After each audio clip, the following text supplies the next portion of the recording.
Hey everybody, this is Eli Freestone, and you're watching my Project 3 review video for Mobile Development Frameworks 2, term 1311. On the right-hand side, I have my iPad being displayed with AirServer, and on the left, I have the iPhone Retina 4-inch simulator. I'm actually only going to be using that for one part of the demo, and that would be the camera check. It's just a lot faster and simpler to do that part with the simulator instead of going into the iPad and setting up restrictions and going from there. Anyways, let's go ahead and get started here.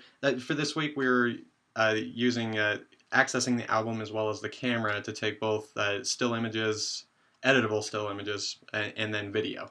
So let's go ahead and get going here. On my home screen, I have the three blue icons are buttons, and we're going to go ahead and start off with the album. The instructions next to them, the album is select album to view an image or video in your album. And that just takes you straight into the camera roll. It would take you to the saved photos on other devices. It just happens to be camera roll for mine. And then if you select an image, it takes you to a new view and displays that. The reason the image itself is smaller, though, is I'm actually reusing the view that's being used for the camera for both the edited and the original images. I tried to actually resize the UI image view as part of the segue. And unfortunately, I wasn't able to get it to resize to take up more space when there's not a second image to be displayed. So let's go ahead and go back here and go to the camera. Take a quick picture of my MacBook, and then this is editable, so you can zoom in, you can scroll it over, and all right, so we click Use Image, and it displays both the original image on the top and then the edited image on the bottom. And then you have either a cancel button, which would just dismiss the view without saving the images, go back to the home screen, or you can click Save, which also dismisses the view, but saves them to your album. And then you get a UI alert view that says Save Successful, the image was saved successfully. All right, so we'll go ahead and pop into the album view just to show that they're both there. All right, and then next to the video, the instructions are select video to take a video with your device camera and have the option to save to your device. So let's take a real quick video here. All right, and then use image to save it.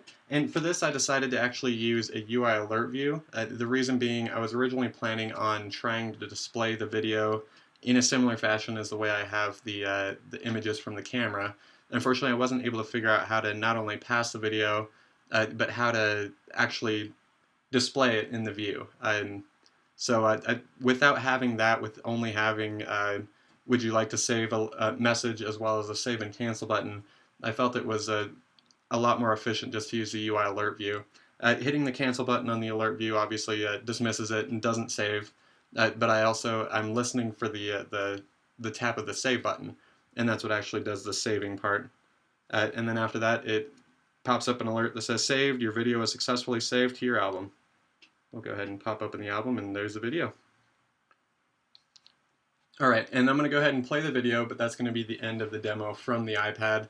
AirServer has a weird, I'm guessing it's a glitch, but after you play a video from AirServer, your video feed of your iPad drops. I'm not sure why, and unfortunately I haven't figured out a way around it. Anyways, video here. So there's a video playing. Oh, actually, that did it differently. Anyways, the only weird thing about this is the way I'm saving the video, as well as the way the image picker deals with video, especially the saving part of it. If you click the Use button that's in the top right corner, it does pop up the alert to ask. Oh, there it comes back. It does pop up the UI alert view to ask if you want to save it. You can save it again. It does give it a new file path, a new name, and it even adds TRM in it. I'm thinking that it has to do with if you were to allow editing, but I do have editing set to false, so it doesn't actually let you edit it at all. All right, so yeah, that's that. Let's go ahead and get this guy out of the way, and I'm just going to use the simulator to show the camera check. And if you, otherwise the layouts is pretty much the same. It's just a lot faster to test it here in the simulator, because it obviously doesn't have access to a camera at all. And it just pops up an alert, no camera, we're sorry, but your device does not have a camera available to take pictures or movies. And it also cancels the segue to the photos view when you click the camera, and then it pops up the same alert when you click video. Alright, so let's go ahead and do a quick run through the code here.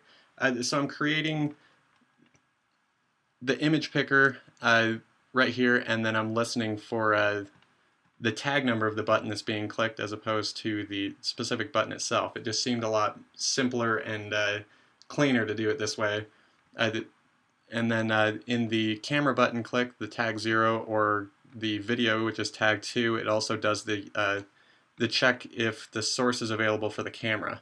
And then if it doesn't, it sets a bool that triggers the should push occur, I believe is what the function is called, to cancel the push to the new view. It only triggers that in the camera view because that's the only one that goes over to the new view. But then it just pops up the alert within the video button. And then I'm passing the images over. I'm actually setting an image on the other view with the image from this first view for my main view controller, and then displaying it from there. And then here's all my methods for popping up alerts. I've actually just started really doing this, and I think it cleans up a lot better instead of having an allocation of a UI alert view just kind of hanging out in the middle of your code. I think it's a lot cleaner to do it this way. The reason I started doing it was I had to trigger an alert. I believe it was in project 1. I had to trigger alert from 2 different spots. So I just created a method, and then since then I've pretty much always done my UI alert views that way. It works out a lot better. I'm a big fan. So yeah, I guess that would be about it. Oh, actually, there is one thing that I think I wish I could have done better, and that would actually be the displaying when you pick a picture from the album. I wanted to really make that image view bigger to use up more of the screen. Unfortunately, I wasn't able to figure that one out. I also wanted to do some sort of switches or buttons so you could add editing to picking an image from the album, or turn off editing from the camera and just save the picture as is. Unfortunately, that one I didn't even have time to mess with at all, and so it was just a plan that I thought would have been neat. So yeah, I guess that's about it. This has been Eli Freestone, Project 3 for MDF2, Term 1311. Thanks for watching. Have a good night.